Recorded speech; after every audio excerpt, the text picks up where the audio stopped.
بسم اللہ الرحمن الرحیم۔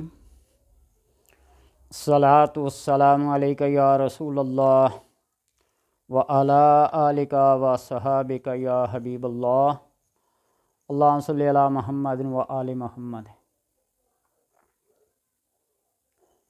نماز وظائف میں سے سب سے بڑا وظیفہ۔ فرائض: نماز پنجگانہ، مکتوبات ثلاث،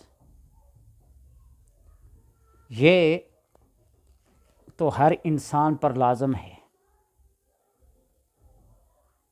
صلاۃ مکتوبہ، فرض نمازیں جو 5 ہیں۔ اس کے علاوہ جو نوافل ہیں ان میں سے سب سے زیادہ جو پسندیدہ نماز ہے وہ تہجد کی ہے، پھر اشراق ہے، پھر چاشت ہے، پھر اباوین ہے۔ اس چاشت اور اشراق کی نمازیں جو دن کے شروع ہونے سے زوال آفتاب سے پہلے تک پڑھی جاتی ہیں وہ اشراق اور چاشت ہیں۔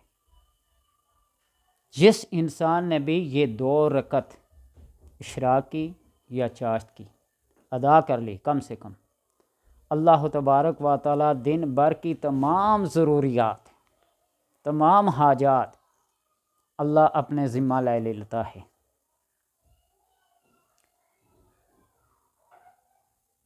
یہ صلاۃ عشق یہ عاشق لوگ کبھی قضا نہیں کرتے، جن کو اللہ تبارک و تعالیٰ کی ذات سے کیا ہے، چاہت ہے، محبت ہے، انس ہے، عشق ہے۔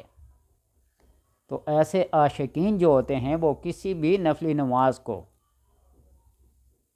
چھوڑتے نہیں۔ اور جو بندہ فجر کی نماز پڑھ کے اسی مصلی پر، اسی جائے نماز پہ، اسی جگہ پہ مسجد میں ہو یا گھر میں ہو، سورج سوا نیزے تک بلند ہونے تک جو انتظار کرتا ہے، ذکر میں رہتا ہے، اور ان کا مقصد یہ ہوتا ہے کہ دوست کی نظر میں قبول ہو جائیں، مقبول ہو جائیں، برگزیدہ ہو جائیں، اور اللہ تبارک و تعالیٰ اپنے انوار و تجلیات سے نواز دے، وہ ذکر میں مشغول ہو کر بیٹھے رہتے ہیں۔ اور جب وہ اس انتظار میں بیٹھے رہتے ہیں تو اللہ تبارک و تعالیٰ فرشتوں کو حکم دیتا ہے کہ جب تک وہ اپنی جگہ سے نہ اٹھیں کہ پاس جا کر ان کی بخشش کے لیے دعا مانگیں۔ وہ فرشتے بخشش کی دعا مانگتے ہیں۔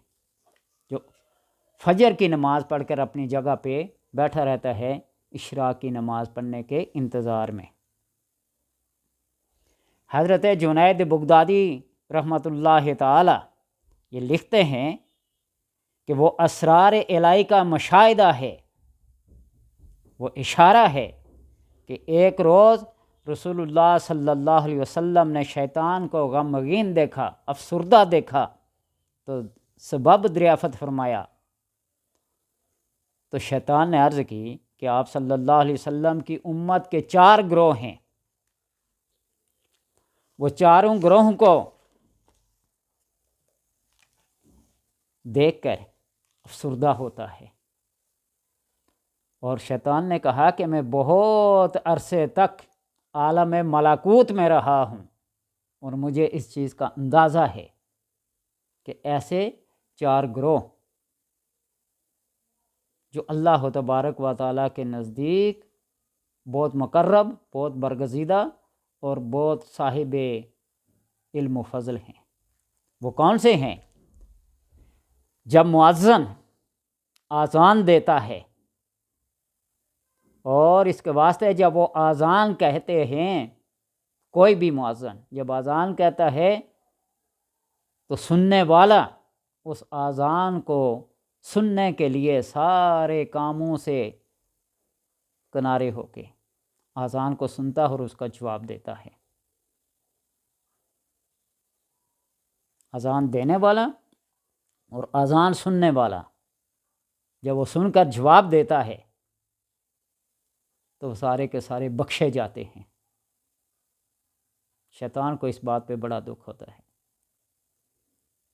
دوسرے جو لوگ جہاد کے لیے نکلتے ہیں تو ان کے گھوڑوں کے سموں کی آواز سے جب وہ تکبیر کہتے ہیں اور خدا کے لیے لڑتے ہیں تو حکم ہے کہ ان کو ان کے متعلقین کے بخشا جائے۔ ایک آدمی جہاد کے لیے نکلا اور اس کے گھوڑوں کی، اس کے سموں کی، اس کے ٹاپوں کی آواز سن کر فرشتوں کو حکم ہوتا ہے کہ اس کے متعلقین جتنے بھی ہیں، رشتہ دار، دوست، احباب، جہاں جہاں اس کا متعلقہ انسان ہے، ان سب کو بخش دیا جائے۔ اور تیسرا گروہ جو کسب حلال، مزدور، القاسب و حبیب اللہ، جو اپنے ہاتھ کی کمائی سے، ایمانداری سے، دیانتداری سے روزی کماتے ہیں، اور وہ درویش جو حلال کی کمائی کھاتے ہیں، اوروں کو کھلاتے ہیں، کماتے ہیں اور اوروں کو کھلاتے ہیں، تو ان کو اللہ تبارک و تعالی بخش دیتا ہے۔ اور چوتھا وہ گروہ جو صبح کی نماز ادا کر کے سورج کے نکلنے تک اس انتظار میں بیٹھے ہوتے ہیں، یعنی نماز اشراق کے انتظار میں بیٹھے ہوتے ہیں، ان چار گروہوں کو دیکھ کر شیطان بہت رنجیدہ ہوتا ہے۔ شیطان نے عرض کی کہ یا رسول اللہ صلی اللہ علیہ وسلم، جس روز میں عالم ملاکوت میں تھا تو میں نے لوح محفوظ میں لکھا ہوا دیکھا تھا کہ جو شخص صبح کی نماز ادا کر کے سورج نکلنے تک یاد الہی میں مشغول رہے اور پھر اشراق کی نماز ادا کرے تو اللہ تبارک و تعالی اس کے 70,000 متعلقین کو بخش دیتا ہے، 70,000 متعلقین کو بخش دیتا ہے اور دوزخ کے عذاب سے خلاصی عنایت کرتا ہے۔ یہ ہے نماز اشراق کی کیا فضیلت۔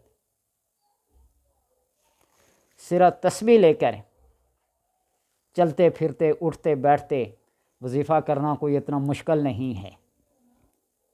ایک جگہ بیٹھ کر انتظار کرنا، سارے کاموں کو کنارے کر کے ان کو دل سے، دماغ سے نکال کے اللہ تبارک و تعالیٰ کی یاد میں بیٹھنا، یہ کمال ہے۔ اور جو بندہ، امام غزالی رحمۃ اللہ تعالیٰ نے لکھا ہے نا، ملازم، مزدور، کارخانہ دار، دیہڑی دار جو بھی ہیں، چلتے پھرتے اوراد کو اگر وہ پڑھتے رہیں تو اللہ تبارک و تعالیٰ ان کو بھی ان کے نیت کے مطابق عطا کرتا ہے۔ اور جو بندہ سارے کاموں سے فارغ ہو کر اللہ تبارک و تعالیٰ کی یاد میں بیٹھا جائے تو جس نے وہ وقت اللہ تبارک و تعالیٰ کے لیے نکال لیا تو اللہ تبارک و تعالیٰ اس کا ہو جاتا ہے۔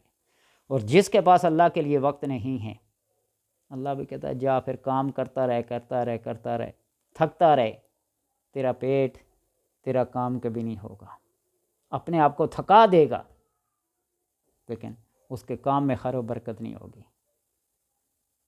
وہ ہارون الرشید کا ایک بیٹا تھا، بادشاہوں کے بھی بیٹے کبھی کبھی ایسے ہو جاتے ہیں اور کبھی کبھی نبیوں کے بیٹے بھی ایسے سرکش ہوتے ہیں، جس طرح نوح علیہ السلام کا بیٹا سرکش اور باغی ہو گیا۔ اللہ تبارک و تعالیٰ سے نوح علیہ السلام نے دعا کی نا تو فرمایا اللہ نے انہ لیس من اہلک، یہ تمہارے اہل میں سے نہیں ہے، یعنی تمہارے طریقہ پر نہیں ہے۔ اور ادھر ہارون الرشید کا وہ بیٹا جو مزدور تھا، بادشاہت کو ٹھکرا کر ہفتے میں 3 دن وہ مزدوری کرتا اور اجرت طے کر لیتا، باقی مزدوروں سے کم ہے، اور جو کماتا بس زندہ رہنے کے لیے کچھ چکھتا، باقی فقراء میں، غرباء میں تقسیم کر دیتا۔ اللہ تبارک و تعالیٰ نے اس کی عظمت اور اس کی شان بڑی بیان کی ہے، وہ اللہ کے ہاں بلند درجات میں ہے۔ اور آج کل ہمارے بادشاہ ہیں، ہمارے حکمران ہیں، ہمارے اولو الامر ہیں، اللہ پناہ، کہ جن کو نہ سورہ اخلاص پڑھنا آتی ہے، نہ بسم اللہ سیدھے طریقے سے پڑھنا آتی ہے، نہ الفاظ کی ادائیگی آتی ہے، نہ کلمے کے اعراب آتے ہیں، 3 چیزوں کی اطاعت کا حکم ہے، اطیعوا اللہ و اطیعوا الرسول و اولی الامر۔ آج کے دور میں اولی الامر کسے کہیں؟ جن کو نہ کلمے کے اعراب آتے ہیں، نہ سورہ اخلاص پڑھنا آتی ہے، نہ نماز پڑھنا آتی ہے، ننگے سر نماز ہو جاتی ہے، اس میں کوئی شک نہیں، لیکن ایک طریقہ کار ہے، ایک اصول ہے کہ اگر کسی بڑے افسر کے آفس میں کسی جج، کسی آئی جی یا کسی بھی، وہاں جا کر کھڑے ہونے کے آداب ہیں، ہاتھ باندھ کے یا ہاتھ چھوڑ کے، بالکل وہاں کوئی غیر طبی حرکت نہیں کی جاتی۔ تو جب اللہ تبارک و تعالیٰ کے حضور میں کھڑے ہو، نہ سر پہ ٹوپی ہو، نہ لباس کا خیال ہو، نہ چہرے مورے کا، نہ کنگھی، نہ ظاہری، خضوع زینتکم عند کل مسجد، اللہ کا حکم ہے نا، زینتکم عند کل مسجد، ہر نماز کے وقت اپنے آپ کو سنوار کے، بنا کے، میک اپ کر کے اللہ تبارک و تعالیٰ کی بارگاہ میں حاضر ہو جائے۔ وہ اور لوگ ہیں مجذوب، جن کے اللہ تبارک و تعالیٰ کے تجلیات کے اندر ڈوبے ہوتے ہیں، ظاہر باطن، پراگندہ ظاہر ہو لیکن باطن ان کا بڑا پاکیزہ ہوتا ہے۔ ہم تو کپڑوں کے میلے ہونے کا، ناپاک ہونے کا بہانہ کر کے نماز کو، جمعے کو، عید کو ٹال دیتے ہیں۔ بعض روز کے نمازی ہیں، بعض 7 دن کے نمازی ہیں، بعض 360 دن کے نمازی ہیں۔ ہفتے بعد جمعہ پڑھ لیا، سال بعد عید کی نماز پڑھ لی۔ تو اس لیے یہ جو نمازیں ہیں، تہجد ہو گئی، اشراق ہو گئی، چاشت ہو گئی، اباوین ہو گئی، ان نمازوں کو اپنے اوپر لازم کر لو۔ اللہ تبارک و تعالیٰ تمہاری ضروریات زندگی کو اپنے اوپر لازم کر لے گا، تمہیں کبھی تھکنے نہیں دے گا، تمہاری تھوڑی سی حرکت میں برکت ڈال دے گا، تمہیں قناعت کی وہ نعمت، وہ زینت، وہ برکت عطا کر دے گا کہ دنیا کے امیر ترین بندے بن جاؤ گے، تمہاری خواہشات کو، بے جا خواہشات کو مٹا دے گا، اور اپنی لذت اور اپنی آشنائی عطا کر دے گا، جس کی وجہ سے تمہارا ظاہر اور باطن مزین ہو جائے گا۔ اللہ تبارک و تعالیٰ سے دعا ہے کہ ایسے اعمال جو اللہ تبارک و تعالیٰ کے قرب کا ذریعہ بنے، اللہ ان کو ادا کرنے کی توفیق عطا فرمائے۔